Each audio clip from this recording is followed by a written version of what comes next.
fa izay mivoaka avy amin'ny vava kosa dia avy amin'ny fo, ka izany no mahaloto ny olona.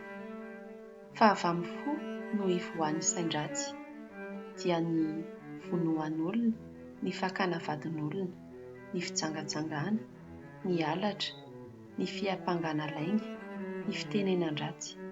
Izany no mahaloto ny olona.